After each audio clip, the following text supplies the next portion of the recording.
ఓం నమో వెంకటేశాయ. జ్యోతిష తంత్రం ఛానల్‌కి స్వాగతం. ఈ వీడియోలో ఒక జాతకంలో గురువు కనుక దుస్థానాల్లో ఒకటైనటువంటి 12థ్ హౌస్‌లో ఉన్నట్టయితే ఎటువంటి ఫలితాలుంటాయి? పాజిటివ్ రిజల్ట్స్ ఎక్కువుంటాయా? నెగెటివ్ రిజల్ట్స్ ఎక్కువుంటాయా? గురువుకి 12థ్ హౌస్ అనేది ఎటువంటి రిజల్ట్స్‌ని ఇవ్వడానికి దోహదం చేస్తుంది, హెల్ప్ చేస్తుంది? ఈ విషయాలు తెలుసుకుందాము. దుస్థానాల్లో ఒకటైనటువంటి 12థ్ హౌస్‌లో గురువు ప్లేస్‌మెంట్ పాజిటివ్, నెగెటివ్ 2 రిజల్ట్స్‌ని ఇవ్వగలదు. న్యాచురల్ జోడియాక్ కనుక తీసుకున్నట్టయితే మేషం అనేది ఫస్ట్ హౌస్ అయితే 12థ్ హౌస్ మీనం అవుతుంది. అది గురువు యొక్క స్వక్షేత్రము. అయితే మీనరాశి అనేది జ్ఞానానికి, ఆధ్యాత్మిక చింతనకి, ఒక విద్య దాని పట్ల ఆసక్తి ఇటువంటి వాటికి సంబంధించినటువంటి రాశి. కాబట్టి ఆ గురువు 12థ్ హౌస్‌లో నెగెటివ్ రిజల్ట్సే ఎక్కువ ఇస్తాడు అనుకోవడం పొరపాటు. చాలా మంచి రిజల్ట్స్‌ని కూడా గురువు ఇవ్వగలడు 12థ్ హౌస్‌లో లగ్నం నుంచి. ఇక 12థ్ హౌస్ యొక్క ప్రధానమైనటువంటి కొన్ని కారకత్వాలు కనుక చూసినట్టయితే 12థ్ హౌస్‌కి వ్యయస్థానము అని పేరు. ఇక్కడ వ్యయస్థానంని ఎలా అర్థం చేసుకోవాలంటే ఒక డిలేని సూచించేటువంటిది. అలాగే ఎక్స్‌పెన్సెస్ ఖర్చులు ఎక్కువ చేయించేది. అలాగే ఎక్కువ శ్రమపడి ఆ పనిని సాధించడం అనేది తెలియజేసేది వ్యయస్థానం. అందుకే వ్యయస్థానం అనేది స్పిరిచువల్ ప్రోగ్రెస్‌కి చాలా ఉపయోగపడుతుంది. అంటే ఒక వ్యక్తి ఒక తత్వాన్ని తెలుసుకోవాలన్నా, సిద్ధిని పొందాలన్నా చాలా పరిశ్రమ అనేది చేయాల్సి ఉంటుంది. చేసిన సాధనే రిపీటెడ్‌గా చేస్తూ ఉండడం అనేది స్పిరిచువల్ అచీవ్‌మెంట్‌కి ఫైనల్‌గా లీడ్ చేస్తుంది, దారి చూపిస్తుంది. కాబట్టి ఒక పనిని మాటిమాటికి చేస్తూ ఒక లక్ష్యాన్ని సాధించడం ఇది 12థ్ హౌస్ సూచించేటువంటి ఒక లక్షణం. అలాగే 12థ్ హౌస్ నుంచి ఫారిన్ ట్రావెల్స్‌ని మనం చూడొచ్చు. ఫారిన్ ట్రావెల్స్, ఫారిన్ ల్యాండ్‌లో సెటిల్మెంటు ఇవన్నీ కూడా 12థ్ హౌస్ అనేది సూచిస్తుంది. అలాగే వైరాగ్యము, ఆధ్యాత్మిక చింతన వీటిని సూచించేది 12థ్ హౌస్. అదేవిధంగా ఇంట్యూషను, ఇమాజినేషను వీటినన్నిటిని కూడా 12థ్ హౌస్ అనేది సూచిస్తుంది. ఇక 12థ్ హౌస్‌లో కనుక జూపిటర్ ఉన్నట్టయితే, గురువు కనుక ఉన్నట్టయితే ఏ విధమైనటువంటి ఫలితాన్ని మనం ఎక్స్‌పెక్ట్ చేయొచ్చు? గురువు కనుక పాజిటివ్‌గా ఉండి 12థ్ హౌస్‌లో ఉంటే, ఉదాహరణకి 12థ్ హౌస్‌లో ఎగ్జాల్ట్ అయి ఉంటే ఎటువంటి ఫలితాన్ని ఇస్తాడు? సింహలగ్నాన్ని కనుక తీసుకున్నట్టయితే 5th అండ్ 8th లార్డ్ అయిన గురువు, పంచమాధిపతి, అష్టమాధిపతి అయినటువంటి గురువు వ్యయంలో కర్కాటకంలో ఉచ్చస్థితిలో ఉంటాడు. కాబట్టి ఇటువంటి జాతకులకి, సింహలగ్న జాతకులకి వ్యయంలో గురువు ఉచ్చలో ఉండడం వలన ఫారిన్ ల్యాండ్‌లో settlement, foreign travels, foreign related jobs ఇవి బాగా కలిసి వస్తాయి. వారు సాధారణంగా ఫారిన్ ల్యాండ్‌లో సెటిల్ అవ్వడం అనేది జరుగుతూ ఉంటుంది. ఇక్కడ అష్టమాధిపతి వ్యయంలో ఉండడం వలన విపరీత రాజయోగము వర్కౌట్ అయింది. అలాగే ఈ ఫారిన్ ల్యాండ్‌కి సంబంధించినటువంటి హౌసెస్ అయిన 8th house, 12th house connect అవ్వడం వలన వీరికి ఫారిన్ ట్రావెల్ అనేది చాలా ఈజీ అవుతుంది. చాలా ఈజీగా స్టాంపింగ్ అయిపోవడము, ఫారిన్ ల్యాండ్‌కి వెళ్ళడము, అక్కడే సెటిల్ అవ్వడము ఇటువంటి ఒక లైఫ్ స్టైల్‌ని ఇస్తాడు.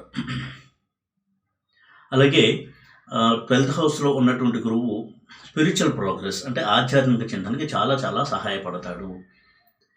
ఈ వ్యక్తులు ఎప్పుడూ కూడా ఉన్నతమైనటువంటి విషయాల గురించి ఆలోచిస్తూ ఉండడము, మెటీరియలిస్టిక్ విషయాలు కాకుండా ఎక్కువగా స్పిరిచువల్ సబ్జెక్ట్సు, రిలీజియస్ సబ్జెక్ట్సు, భగవంతుడికి సంబంధించినటువంటి చింతన, తత్వానికి సంబంధించినటువంటి చింతన ఇవన్నీ చేసేటువంటిగా ఉండడానికి అవకాశం ఎక్కువగా ఉంటుంది. అయితే 12th హౌస్‌లో గురువు ఉండి కూడా మెటీరియలిస్టిక్ సక్సెస్, కంఫర్ట్స్, వెల్త్ ఇవన్నీ కూడా ఇచ్చేటువంటి అవకాశం ఎక్కువగా ఉంటుంది. సంపాద, అలాగే ఒక మంచి అధికారము ఇవన్నీ కూడా ఇచ్చేటువంటి అవకాశం ఉంటుంది గురువు 12th హౌస్‌లో ఉండి.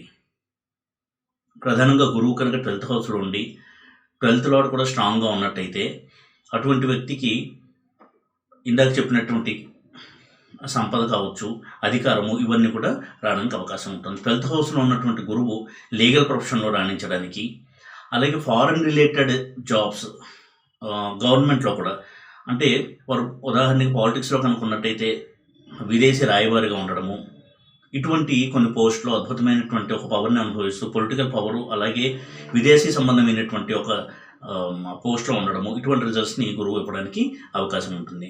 అలాగే 12th హౌస్ అనేది జైల్స్‌ని రిప్రజెంట్ చేస్తుంది. అంటే జైల్‌ని, బంధనము అంటే ఇంప్రిజన్మెంట్, వీటిని సూచించేటువంటి హౌస్ 12th హౌస్. 12th హౌస్లో గురువు స్ట్రాంగ్గా ఉన్నటువంటి వ్యక్తులు జైలు అధికారులుగా ఉండడము, అందులో మంచి నిబద్ధతతో పనిచేసి మంచి పేరు తెచ్చుకోవడము, ఇటువంటి రిజల్ట్స్ కూడా ఇచ్చేటువంటి అవకాశం ఉంటుంది. అలాగే గురువు 12th హౌస్లో ఉన్నప్పుడు ఏ లార్డ్షిప్ తీసుకుని 12th హౌస్లో ఉన్నాడు అనే దాన్ని బట్టి గురువు యొక్క రిజల్ట్స్ మనం కొంతవరకు తెలుసుకోవచ్చు. ఉదాహరణకి సెకండ్ లార్డ్ 12th హౌస్లో ఉన్నప్పుడు వారు ఎక్కువగా డబ్బును ఖర్చు పెట్టేటువంటి వ్యక్తులుగా ఉంటారు.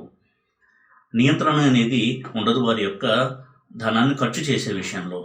ఇది వారికి ఒక డ్రాబ్యాక్గా మనం చూడాల్సి ఉంటుంది, ఒక నెగిటివ్ పాయింట్గా మనం చూడాల్సి ఉంటుంది. ఆ విషయంలో వారు కొంత సంయమనాన్ని పాటించాల్సి ఉంటుంది. ఇక థర్డ్ లార్డ్గా గురువు కనుక 12th హౌస్లో ఉన్నట్టయితే ఇటువంటి గురువు ఒక ఓన్ బిజినెస్ స్థాపించి కెరియర్లో మంచి స్థానానికి చేరుకోవడానికి చాలా బాగా హెల్ప్ చేస్తాడు. స్ట్రాంగ్ అండ్ పాజిటివ్గా కనుక గురువు ఉన్నట్టయితే థర్డ్ లార్డ్ 12th హౌస్లో ఉండడము, అందులో గురువు అయి ఉండడము అనేది ఇటువంటి బిజినెస్ ఎక్స్పాన్షన్కి చాలా బాగా సహాయపడుతుంది. అలాగే ఫోర్త్ లార్డ్ అయ్యి గురువు 12th హౌస్లో ఉంటే foreign lands, foreign settlement, foreign travels ఇవన్నీ కూడా బాగా కలిసి వస్తాయి జాతకుడికి. ఫిఫ్త్ లార్డ్ అయ్యి కనుక గురువు 12th హౌస్లో ఉన్నట్టయితే ఇది కూడా కొంత పాజిటివ్ అండ్ నెగిటివ్ రెండు రిజల్ట్స్ని ఇచ్చేటువంటి కాంబినేషన్గా చూడొచ్చు. విదేశాల్లో విద్య, హయ్యర్ ఎడ్యుకేషన్, ఫారెన్ ల్యాండ్స్లో చేయడము ఇది పాజిటివ్ సైడ్ అయితే, సంతానం ద్వారా కొంత అసంతృప్తి, వారి అభివృద్ధి పట్ల చింత, ఇవన్నీ కూడా నెగిటివ్ రిజల్ట్స్గా చూడాల్సి ఉంటుంది. అయితే మంత్ర సాధన, మంత్రసిద్ధి వీటికి ఫిఫ్త్ లార్డ్ అయిన గురువు 12th హౌస్లో ఉంటే చాలా బాగా హెల్ప్ చేస్తాడు.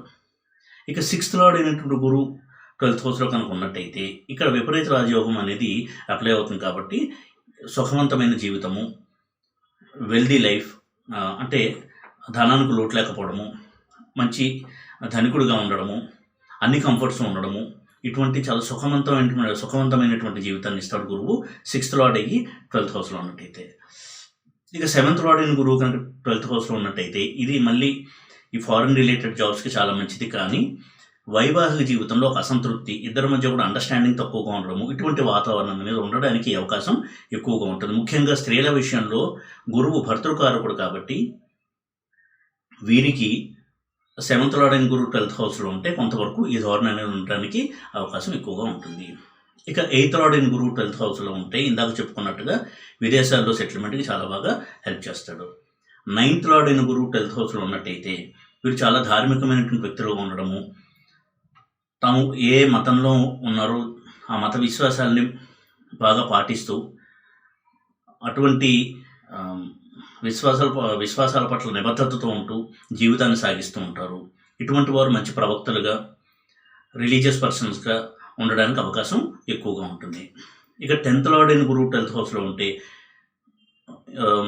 ఈ ప్రవచనకర్తలుగా, స్పీకర్స్గా, రిలీజియస్ పర్సన్గా, రిలీజియస్ ఇన్స్టిట్యూట్స్కి హెడ్గా వీటికి అవకాశం ఉండేటువంటి కెరియర్లో అటువంటి ఒక ప్రవృత్తి ఉండేటువంటి వ్యక్తులుగా ఉంటారు. ఇక 11th లార్డ్ అయిన గురువు 12th హౌస్లో ఉన్నట్టయితే స్నేహితుల చేతిలో ఎప్పుడూ కూడా నిరాశను చెందుతూ ఉండడము, ధనాన్ని ఎక్కువగా వృద్ధి చేయలేకపోవడము, ఇటువంటి కొంత నెగిటివ్ ట్రేట్స్ ఉండేటువంటి అవకాశం ఉంటుంది. అయితే గురువు రెట్రోగ్రేడ్ ఉన్నప్పుడు ఎంత మంచి రిజల్ట్స్ ఇచ్చినా కానీ కొంతవరకు అందులో ఒడిదుడుకులు అనేవి ఇస్తాడు. ఎటువంటి రిజల్ట్స్ గురువు ఇచ్చినా కానీ 12th హౌస్లో ఏ హౌస్లో అయినా కానీ రెట్రోగ్రేడ్ అయి ఉన్నప్పుడు కొంతవరకు ఇచ్చే రిజల్ట్స్లో కొంత అప్స్ అండ్ డౌన్స్ అనేవి ఎక్కువగా ఉంటాయి. ఇది మనం ఎప్పుడు దృష్టిలో పెట్టుకోవాలి. కానీ యోగం అయితే క్యాన్సిల్ కాదు. రెట్రోగ్రేడ్ ఉన్నంత మాత్రం యోగం క్యాన్సిల్ కాదు. కానీ అటువంటి అప్స్ అండ్ డౌన్స్ వల్ల జాతకుడికి మేలు కలిగి మరింత మెరుగైనటువంటి ఫలితాలను పొందుతాడు జాతకుడు గురు మహాదశలో. అయితే గురువు ఏమిలో ఉన్నప్పుడు పాజిటివ్ రిజల్ట్స్ కావచ్చు, నెగిటివ్ రిజల్ట్స్ కావచ్చు, గురు మహాదశ వచ్చినప్పుడు పూర్తి స్థాయిలో జాతకుడు అనుభవించడానికి వీలుంటుంది. ఇక గురువు ఏ గ్రహాలతో కలిసి ఈ 12th హౌస్లో ఉన్నాడు అనేది కూడా చాలా చాలా ముఖ్యము.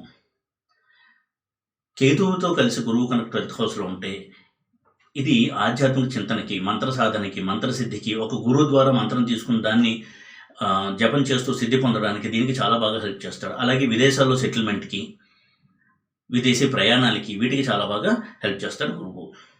ఇటు మెటీరియలిస్టిక్ సక్సెస్, స్పిరిచువల్ సక్సెస్ రెండూ ఇవ్వగలడు గురువు 12th హౌస్లో కేతువుతో కనుక ఉన్నట్టయితే. ఇక్కడ కేతువు కూడా చాలా చాలా పాజిటివ్గా అయ్యి ఇటు ప్రాపంచిక సుఖాలని ఇవ్వగలడు కేతువు తన దశలో గురువుతో ఉన్నప్పుడు, స్పిరిచువల్ రిజల్ట్స్ ఇవ్వగలడు. అలాగే గురువు కూడా తన దశలో మెటీరియలిస్టిక్ రిజల్ట్స్, స్పిరిచువల్ రిజల్ట్స్ రెండూ ఇవ్వగలడు. అయితే ఏది బలంగా ఉంది అనేది ఇక్కడ మనం చూసుకోవాల్సి ఉంటుంది.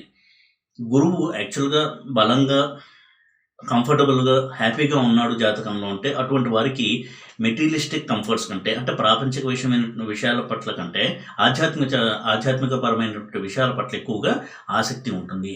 ఇది గురువు యొక్క రియల్ నేచర్. అయితే అటువంటి పూర్ణమైనటువంటి బలం లేనటువంటి వ్యక్తులకి మెటీరియలిస్టిక్ సక్సెస్ని ఎక్కువగా ఇస్తూ ఉంటాడు గురువు. రెండు ఇవ్వగల సమర్థత ఉన్నటువంటి ప్లానెట్ గురువు. అయితే గురువు ఎప్పుడైతే నెగిటివ్గా ఉండి వ్యయ స్థానంలో ఉంటాడో 12th హౌస్లో చాలా ఆర్థిక ఇబ్బందులు, ఆర్థిక సంక్షోభంలో చిక్కుకుపోవడము, అప్పుల ఊబిలో కూరుకుపోవడము, అప్పులు తీర్చడం అనేది అసాధ్యం అనిపించడము, ఈ విధంగా చాలా చాలా సమస్యల్ని క్రియేట్ చేస్తాడు గురువు 12th హౌస్లో కనుక ఉన్నట్టయితే. 12th హౌస్లో ఉన్నటువంటి గురువు స్ట్రాంగ్గా ఉండడము, పాజిటివ్గా ఉండడము అనేది జాతకుడికి కలిసి వచ్చే అంశము. అయితే చాలా సందర్భాల్లో పాజిటివ్గానే ఉంటాడు గురువు 12th హౌస్లో ఉన్నప్పటికీ కూడా జాతకుడికి. అయితే గురువు యొక్క దృష్టి కూడా చాలా ఇక్కడ ముఖ్యమైనటువంటి అంశము. 12th హౌస్లో ఉన్న గురువు 4th హౌస్ని, 6th హౌస్ని, అలాగే 8th హౌస్ని చూస్తాడు. 5th ఆస్పెక్ట్తో 4th హౌస్ని, 7th ఆస్పెక్ట్తో 6th హౌస్ని, 9th ఆస్పెక్ట్తో 8th హౌస్ని చూస్తాడు. కాబట్టి ఈ హౌసెస్ చాలా బాగుపడతాయి. అంటే అటువంటి హౌసెస్లో ఉన్న ప్లానెట్స్ యొక్క మహాదశ వచ్చినప్పుడు అందులో ఏదైనా దోషం ఉన్నా కానీ చాలా మటుకు అది నల్లిఫై అవుతుంది. కాబట్టి గురు దృష్టి అనేది చాలా చాలా మంచిది. వ్యయంలో ఉండి గురువు ఈ స్థానాన్ని చూసినప్పుడు ఆ స్థానాల్లో ఉన్న గ్రహాలు కొంత నెగిటివిటీతో ఉన్నట్టయితే ఆ నెగిటివిటీ చాలా మటుకు క్యాన్సిల్ అవ్వడానికి అవకాశం ఉంటుంది. అయితే ఎప్పుడూ కూడా గురువు యొక్క ఆధిపత్యాలు కూడా ఇందాక చెప్పినట్టుగా చాలా చాలా ముఖ్యము. ఏ ఆధిపత్యం చూసుకుని గురువు 12th హౌస్లో ఉన్నాడు అనేది చాలా ముఖ్యం. ఉదాహరణకి 9th లార్డ్షిప్ తీసుకుని గురువు కనుక 12th హౌస్లో ఉంటే ఇది చాలా మంచి ప్లేస్మెంట్గా చెప్పొచ్చు. ఇందాక చెప్పినట్టుగా ఫారిన్ ట్రావెల్స్కి, ఇటు ఆధ్యాత్మిక చింతనకి, అంటే వారు ఫారిన్ ల్యాండ్లో ఉన్నా కానీ వారి యొక్క సంప్రదాయాల్ని, ఆచారాల్ని పాటిస్తూ దైవభక్తి కలిగి రిలీజియస్ పర్సన్గా ఉంటూ ఉంటారు. అలాగే 5th లార్డ్ ఇన్ గురువు 12th హౌస్లో ఉన్నప్పుడు కూడా ఇటువంటి ధోరణి అనేది ఉంటుంది. స్వక్షేత్రంలో ఉన్నప్పుడు గురువు 12th హౌస్ స్వక్షేత్రం అయ్యి అందులో గురువు ఉన్నప్పుడు చాలా మంచి రిజల్ట్స్ని ఇస్తాడు. మకర లగ్నానికి, మేష లగ్నానికి, ఈ లగ్నాలకి గురువు 12th హౌస్లో ఉండి చాలా మంచి రిజల్ట్స్ని ఇస్తాడు. మేష లగ్నం విషయం తీసుకున్నట్టయితే 9th లార్డ్ అయినటువంటి గురువు 12th హౌస్లో సొంత ఇంట్లో ఉంటాడు కాబట్టి ఇది చాలా మంచిది. అలాగే మకర లగ్నానికి కూడా 3rd అండ్ 12th లార్డ్ అయినటువంటి గురువు 12th హౌస్ అయినటువంటి ధనస్సులో ఉంటాడు కాబట్టి ఇటువంటి వారికి బిజినెస్ సక్సెస్, మెటీరియలిస్టిక్ సక్సెస్ ఇవన్నీ కూడా ఇవ్వడానికి గురువు చాలా హెల్ప్ చేస్తాడు. కాబట్టి గురువు 12th హౌస్ ప్లేస్మెంట్ అనేది ఎప్పుడూ కూడా నెగిటివ్ రిజల్ట్స్ ఇస్తాడు అనుకోవడం పొరపాటు. ఇందాక చెప్పినట్టుగా కేతువుతో కలిసిన గురువు చాలా మంచి రిజల్ట్స్ ఇస్తాడు. అలాగే రాహుతో కలిసిన గురువు కూడా చాలా అద్భుతమైనటువంటి రిజల్ట్స్ని ఇస్తారు. వారు చాలా ప్రాక్టికల్ వ్యక్తులుగా ఉంటారు, హేతుబోధులుగా అనిపిస్తారు. అయినా కానీ చాలా మంచి ఒక క్యారెక్టరు, ఉన్నతమైనటువంటి ఆలోచనలు కలిగి, ఒక విప్లవాత్మకమైనటువంటి ఆలోచనలు కలిగి ప్రాక్టికల్ వ్యక్తులుగా ఉంటూ ఎప్పుడు కూడా ఇతరులకు సహాయం చేయాలనేటువంటి ఒక ఆసక్తి, అటువంటి ఒక ధోరణి, ఒక మనస్తత్వం ఉన్న వ్యక్తులుగా ఉంటూ ఉంటారు. అయితే కనిపించడానికి వీరు కొంత హేతువాదులుగా, నాస్తికులుగా అనిపించినప్పటికీ కూడా వీరి యొక్క ఆశయాలు చాలా ఉన్నతంగా ఉండడానికి అవకాశం ఎక్కువగా ఉంటుంది. అలాగే గురువు కనుక చంద్రుడితో కలిసి 12th హౌస్లో ఉంటే చాలా చాలా మంచి రిజల్ట్స్ని ఇస్తారు. కానీ వీరు చాలా ఎమోషనల్ వ్యక్తులుగా ఉంటారు, ఊహాలోకంలో ఎక్కువగా ఉంటూ ఉంటారు. దీనివల్ల వీరు ఎక్కువగా మానసికంగా అలిసిపోతూ ఉంటారు అటువంటి ఊహల వలన. రవితో కలిసిన గురువు 12th హౌస్లో చాలా మంచిది కెరియర్లో రైజ్ అవ్వడానికి, గవర్నమెంట్ జాబ్లో ఉన్నతమైన స్థానాలను అధిరోహించడానికి ఈ రవి గురుల కాంబినేషన్ 12th హౌస్లో చాలా బాగా హెల్ప్ చేస్తుంది. ఇక కుజగురులు 12th హౌస్లో ఉన్నట్టయితే ఇది కూడా ధనయోగానికి చాలా బాగా హెల్ప్ చేసేటువంటి ఒక కాంబినేషను. అయితే మ్యారిటల్ హ్యాపీనెస్ మొత్తం దెబ్బతీసేటువంటి అవకాశం ఉన్నటువంటి ఒక కాంబినేషన్గా చూడొచ్చు. ఇక బుధగురులు కలిసి 12th హౌస్లో ఉన్నట్టయితే వీరికి కొంత మానసికపరమైనటువంటి కొంత సమస్యలు ఉండేటువంటి అవకాశం ఉంటుంది. కానీ ధనం పరంగా, కెరియర్ పరంగా చాలా మంచి రిజల్ట్స్ని ఇస్తుంది ఈ కాంబినేషన్.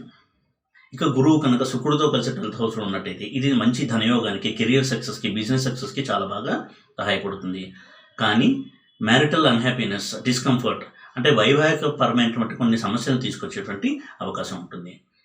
ఇక గురువు కనుక శనితో కలిసి 12th హౌస్లో ఉన్నట్టయితే ఈ రెండు కూడా విరుద్ధమైన స్వభావాలు ఉన్నటువంటి గ్రహాలు కాబట్టి వీరిద్దరి కలయిక అనేది చాలా విలక్షణమైనటువంటి కలయిక. గురుశనుల కలయిక 12th హౌస్లో కనుక జరిగినట్టయితే వారెప్పుడు కూడా మంచి ఆధ్యాత్మిక చింతనతో, వైరాగ్యంతో ఉంటూ, ఇటు మెటీరియలిస్ట్‌గా కూడా మంచి సక్సెస్‌ని అందుకుంటూ, జీవితంలో ఏ లోటు లేకుండా ధనానికి కావచ్చు, పదవికి కావచ్చు, గౌరవానికి లోటు లేకుండా బతుకుతూ ప్యారలల్లీ ఆధ్యాత్మిక చింతనని, ఆధ్యాత్మిక సాధనని కూడా కొనసాగిస్తూ ఉంటారు.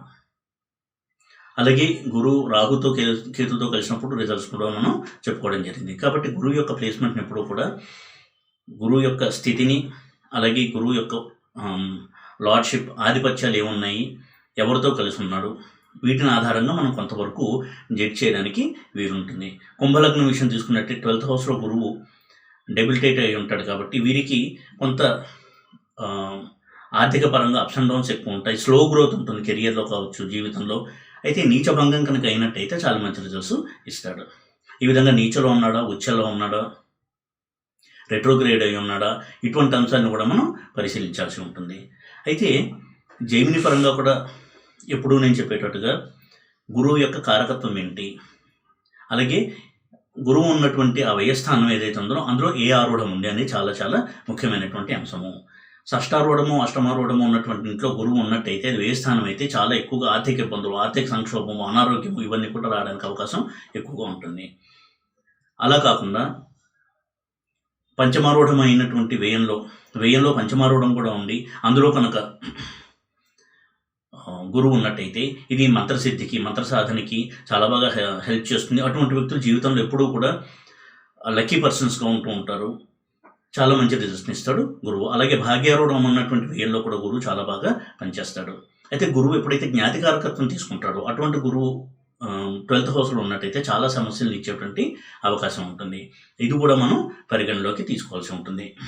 ఈ విధంగా గురువు జైమిని పద్ధతిలో కూడా ఏ కారకత్వాలు తీసుకుని 12th హౌస్లో ఉన్నాడు, గురువు ఉన్నటువంటి 12th హౌస్లో వేరే ఆరూఢాలు ఏమున్నాయి, ఇవి కూడా మనం గమనించుకోవాల్సి ఉంటుంది రిజల్ట్స్ని అనలైజ్ చేసేటప్పుడు.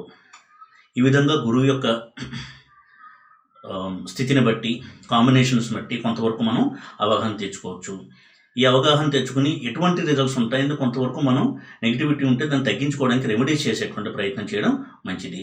అయితే గురువుకి ఇన్ జనరల్ రెమెడీస్ చెప్పుకోవాల్సి వస్తే దైవభక్తి కలిగి ఉండడము, ఎప్పుడూ కూడా రుజు ప్రవర్తనతో మెలగడము, నైతికమైన దారిలో నడుస్తూ ఉండడము, పెద్దల్ని గౌరవిస్తూ ఉండడము, ఎవరితోనూ విరోధాలకు వెళ్లకుండా సత్ప్రవర్తన కలిగి ఉండడం, ఇవి ఇన్ జనరల్గా గురువుకి చాలా సంతోషాన్ని కలిగించేటువంటి విషయాలు. ఒక విధంగా రెమెడీస్ కాకుండా ఇవి పనిచేస్తూ ఉంటాయి. అదేవిధంగా నిత్యం దేవాలయ సందర్శన, గురు స్వరూపాన్ని ఆరాధన చేయడము, ఇష్టదేవాన్ని ఆరాధన చేయడము, ఇవన్నీ కూడా గురువు యొక్క పాజిటివిటీని పెంచడానికి చాలా బాగా సహాయపడేటువంటి రెమెడీస్గా కూడా మనం తీసుకోవచ్చు. కాబట్టి ఇవన్నీ కూడా దృష్టిలో ఉంచుకుని ఒకవేళ గురువు కనుక నెగిటివ్గా ఉంటే కొంతవరకు రెమెడీస్ చేసుకుని పాజిటివిటీని పెంచుకునే ప్రయత్నం చేయొచ్చు. ఈ వీడియో కనుక మీకు నచ్చినట్టయితే లైక్ చేసి, షేర్ చేసి, సబ్స్క్రైబ్ చేయండి. ఓం నమో వెంకటేశాయ.